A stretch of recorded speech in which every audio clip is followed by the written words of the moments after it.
Ladies and gentlemen, can I please have your attention? I've just been handed an urgent and horrifying news story. And I need all of you to stop what you're doing.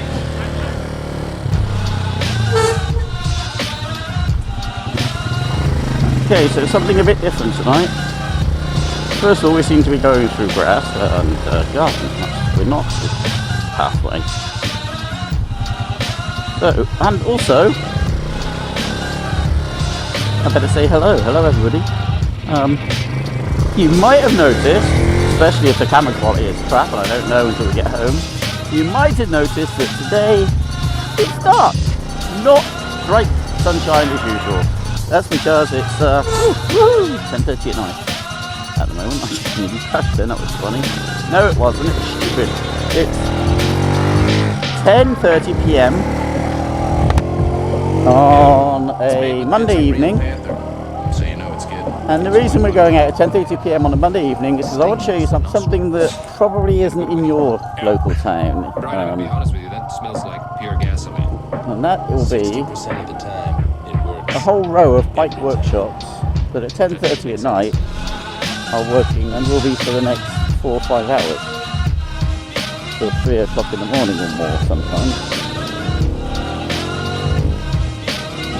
Now you might be thinking, why?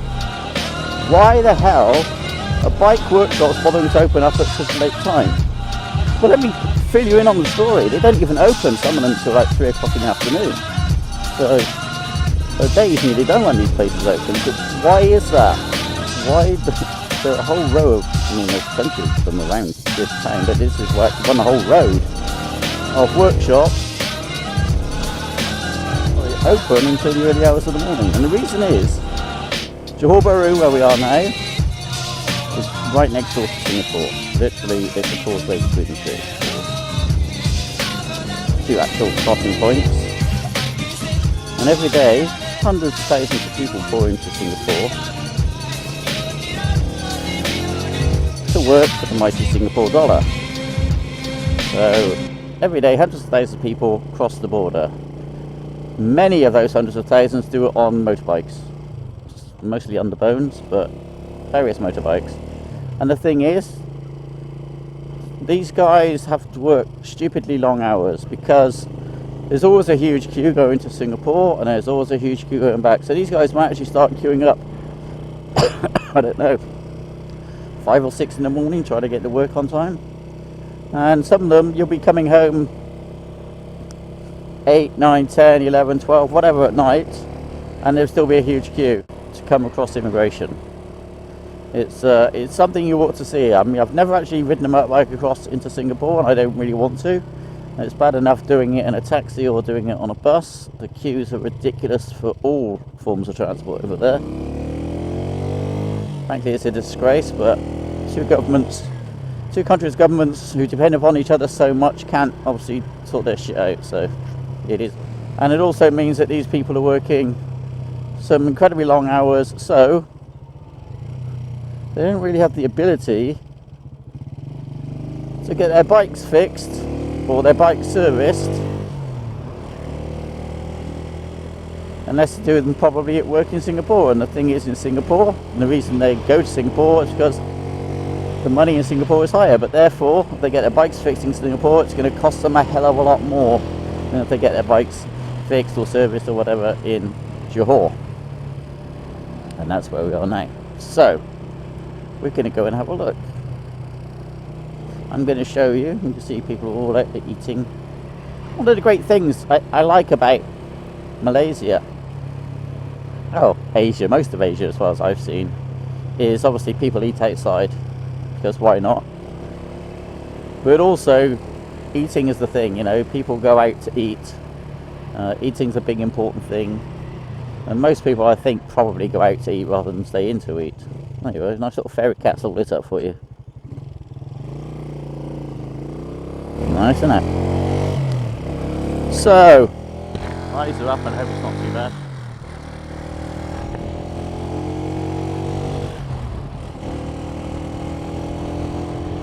So these people have to get their bikes fixed, and they have to do it really after work,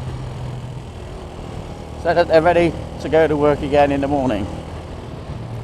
It's a bloody hard life. This is not 9 to 5. So anyway, I was sitting in front of the computer. I was watching Billions, actually. I really love Billions. Great TV show. People go get their bikes serviced, and while they're having their bike serviced, what they'll also do, and you'll see when we get there, is they'll probably go to a Mamak stall. That's a food place, somewhere to get some food. So Mamak is just basically food.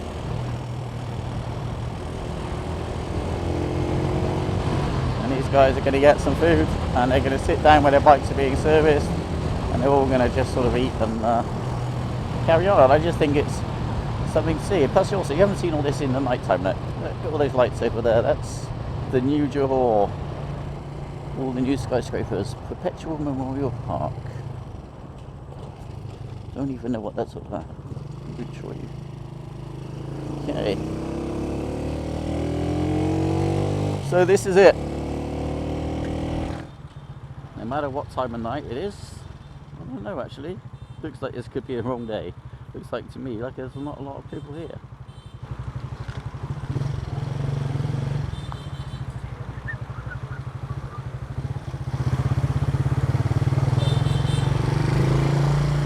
That's where I used to get my bike fixed.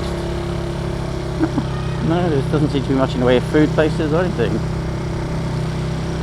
Alright, I mean the other thing is, it probably might even be too early.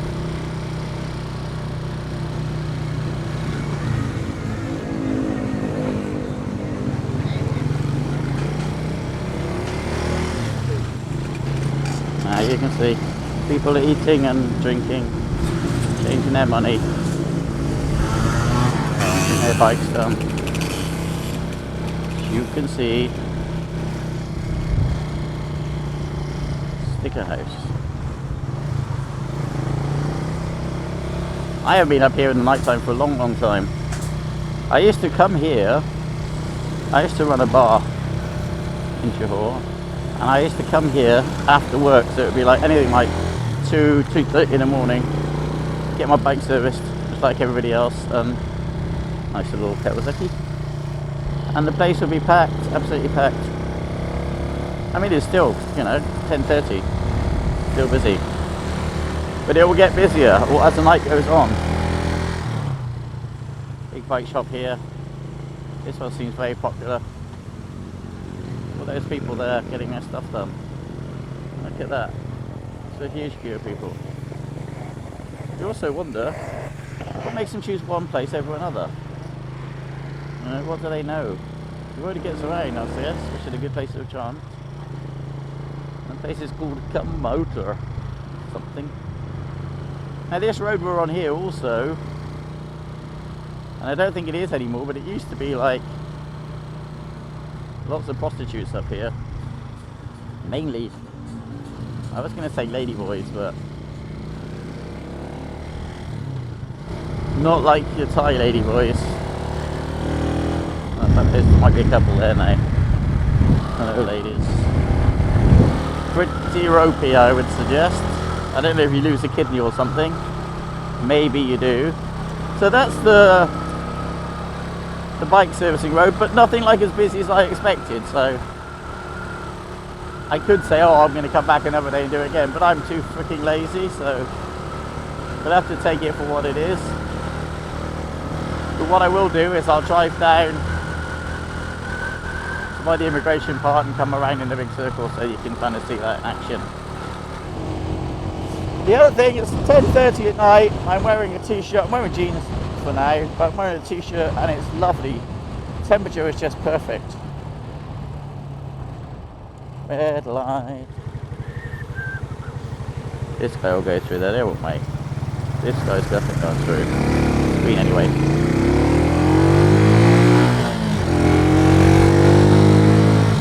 So we're just going to ride out to where the immigration point is.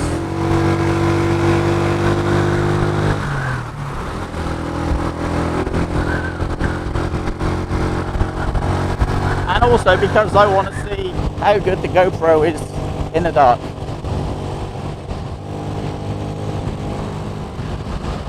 So this building in front of us, I believe, I just pulled out my cable maybe, I believe that's the tallest, going to be the tallest building in, maybe just the tallest apartment block in Southeast Asia. I believe that's what it's going to be. Hard to know. So we're just getting close to the point where people will be crossing the border. We've been around here before on other rides, but not at this time of night, and I haven't really sort of addressed it. So what we'll do is we'll get in the side and we'll come around in a loop. Nice bit of smoothly laid road. And cut across when it's safe.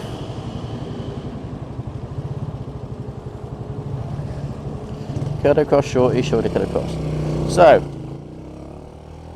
this direction here, this is the immigration point, or one of the two crossing points from Singapore.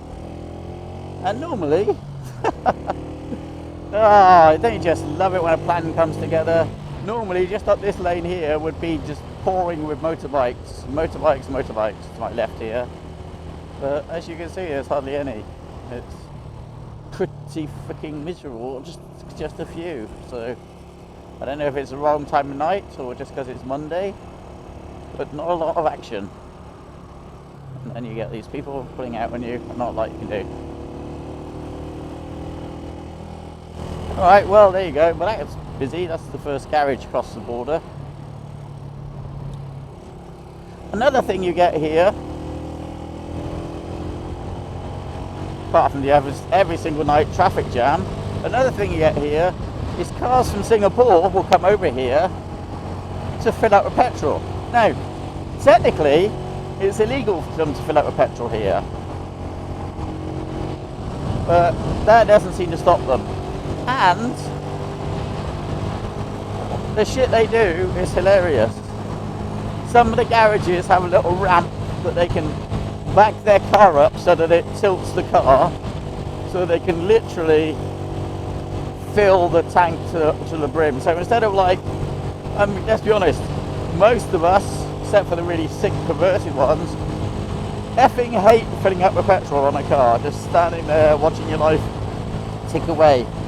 These idiots will come over from Singapore, but they're earning a fortune, and they will come here in their Mercedes and whatever, and then they will literally hog a petrol pump for 15 minutes while they get every possible ounce of petrol into the car, even though it's illegal, and if it was checked they could get fined quite heavily.